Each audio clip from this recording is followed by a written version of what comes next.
大家好，歡迎嚟到最愛出行 My Favourite 潮股頻道，我係小明。最近去咗一間深圳龍華區嘅口腔門診中心，我哋嘅名叫做德貝美口腔門診啊。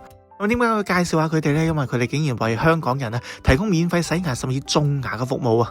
所以嚟到呢度見到好多香港人過嚟查詢同埋睇症啊。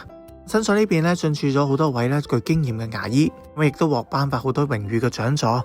尤其佢哋連續5年獲得醫療質量評估 A 級呢個等級，需要做到成年都冇醫療事故啦，同埋零投訴先至可以獲頒嘅。所以難怪呢度離關口都唔係近啦，依然有咁多出名嘅要求高嘅香港人過嚟睇牙。德貝美口腔呢邊都有做好多嘅慈善公益，經常都有義診嘅活動啦。仲有我片頭所講啦，為香港人尤其係長者提供免費洗牙同埋種牙嘅服務。我哋嘅診所非常之大，休息區都有幾個，診療室都有好多間。另外佢哋嘅無菌消毒室亦都係公開透明，俾過到嚟門診睇症嘅朋友可以清楚睇到佢哋消毒清洗打包嘅過程，確保用喺我哋口腔上面嘅器具都安全又衛生。淨係睇佢哋打包嗰啲器械工具就知我哋幾咁專業。工具雖然多但係分類好細緻。今次過嚟我幫媽咪預約咗洗牙，同埋想了解下多啲關於植牙方面嘅資訊。原來植牙都唔係隨便可以植嘅，都要需要填翻啲問卷諮詢啦。另外當然唔少得照翻個 CT， 睇埋牙齒狀況適唔適合種牙。都要一讚呢度嘅工作人員服務都係好貼心嘅，對待每個客人都好熱情。我拍攝呢個 CT 掃描影像都非常之快嘅啫，拍好咗嘅片就會傳送到醫生嗰度。關於種牙方面嘅資訊我同媽咪心中都好多疑問啊！專業嘅嘢當然要交俾專業嘅人士去解答啦。今次好彩遇到德貝美口腔嘅賴院長為我哋親自解答。賴院長從事口腔科種植都有差唔多20年噶啦，種植嘅牙超過5萬粒，真係夠晒權威噶啦。喂，醫生，我想問下，咁種牙方面有冇話咩年紀種係比較合適啲？我們種植牙一般18歲以上就可以種牙，然後上面的沒有。像我們90多歲的，我種過幾個人都效果不錯。OK。咁如果種植一隻牙嘅話呢，大概要幾多時間嘅？簡單的種植牙大概5分鐘就 OK 了。5分鐘就 OK 咯，已經。種咗牙之後呢，可以維持幾耐㗎？我們每個人不一樣，就像我們的人的壽命，有些人活到100多歲，有些人活到70、80歲一樣。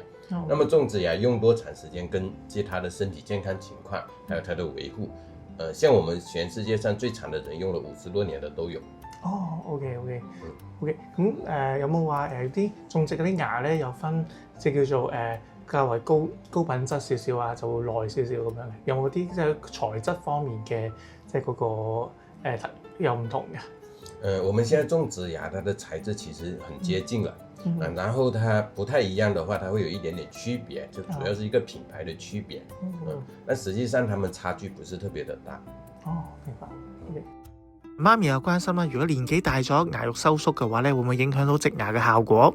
就是我們的牙齦，你不管什麼時候種，它隨着年齡的增長都會收縮，就像我們自己的牙一樣，你看你自己的牙也會收縮，但是它是不影響的。比如我們的牙根種這麼長，哪怕它收縮一點點，它還挺長的，還能用。但是如果你因為害怕收縮不去種牙，那麼你在這段時間你就沒有牙吃飯，沒有牙吃飯，你身體會更差，那麼你的牙齦收縮的就會更快。我們就是說缺牙，你不管什麼時候種都是合適的。在以前沒有種植牙或者以前種植牙很貴的情況下，我們這種也是比較合理的。但是現在呢，種植牙因為比較便宜，可能就是種2顆牙，可能比你磨這麼多顆牙還便宜。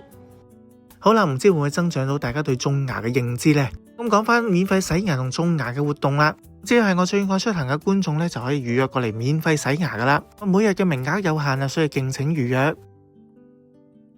德貝美口腔呢邊都推出咗一個公益種牙活動，咁只係年滿50歲或以上嘅香港大朋友呢，都可以申請免費種植一粒德國 ACM 嘅牙，都價值3980蚊噶。咁所以各位老友記啦，如果有洗牙種牙嘅需要，趁住佢哋有推出呢個公益活動呢，大家千祈唔好錯過個優惠啦。我知道呢，免費種牙方面都有名額嘅限制嘅，咁先到先得嘅。咁種植牙方面嘅價錢呢，都幫大家羅列咗出嚟，咁各位都可以比較下。最後教下大家點樣過嚟德貝美口腔呢邊啊。如果喺福田口岸搭4號線過嚟就會方便啲，因由總站搭到嚟清湖站，咁大概8個字左右啦。咁之後喺 C 出口出，咁之後沿扶手電梯落嚟 C1 嘅出口。咁對開就見到間維也納酒店嘅。咁酒店側邊呢一棟呢，就會見到德貝美口腔嘅招牌啦。呢度呢，就係金聯國際商業大廈，咁中間呢度有啲俾大家撳上去2樓。